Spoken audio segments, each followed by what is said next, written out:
نحمده ونصلي ونسلم على رسوله الکریم۔ نبی کریم صلی اللہ علیہ وسلم ماہ شعبان میں کثرت سے روزے رکھا کرتے تھے۔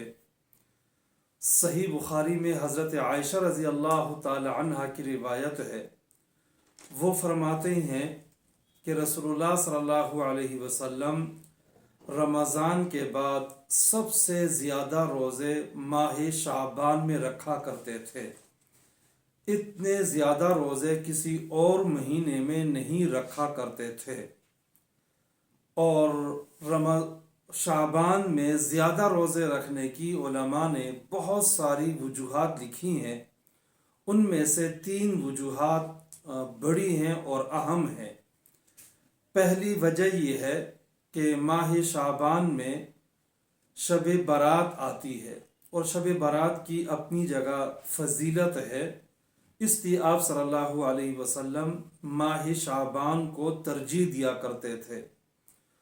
دوسری وجہ خود حدیث میں آئی ہے، سنن نسائی میں حضرت اسامہ بن زید رضی اللہ تعالی عنہ کی روایت ہے، رسول اللہ صلی اللہ علیہ وسلم ماہ شعبان میں کثرت سے روزے رکھا کرتے تھے، اور آپ نے اس کی وجہ بیان کی، هو شہر ترفع فیہ الاعمال الی رب العالمین۔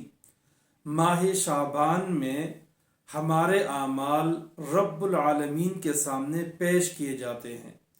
آپ صلی اللہ علیہ وسلم نے فرمایا کہ میں یہ چاہتا ہوں کہ اللہ تعالیٰ کے حضور میرے اعمال پیش ہوں اس سال میں کہ میں روزے میں سے ہوں، میں نے روزہ رکھا ہوا ہو۔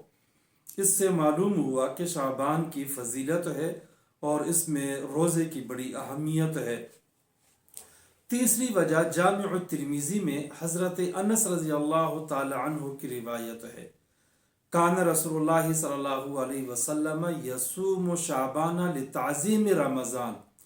آپ صلی اللہ علیہ وسلم رمضان کے اکرام اور تعظیم کے لیے شعبان کے روزے رکھا کرتے تھے، اس لیے کہ شعبان کے متصل بعد رمضان المبارک کا مہینہ شروع ہو جاتا ہے۔ اس طرح رمضان کی برکتیں گویا کہ ماہ شعبان میں بھی ہوتی ہیں، اس لیے آپ صلی اللہ علیہ وسلم شعبان کے روزے رکھا کرتے تھے۔ علماء کرام نے لکھا ہے کہ شعبان کے روزے رمضان کے روزوں کے لیے اس طرح ہیں جس طرح کے عام سنن اور نوافل کی حیثیت فرض نماز کے سامنے ہوتی ہے۔ 5 نمازیں فرض ہیں، لیکن کچھ سنتیں ہیں، کچھ نوافل ہیں، وہ ان کے لیے قسم کا تکملہ ہے، تمہید ہے، مقدمہ ہے۔ تو اسی طرح رمضان المبارک کے روزے فرض ہیں اور شعبان کے روزے نفل ہیں، اور یہ رمضان کے لیے تمہید ہیں اور مقدمہ ہیں۔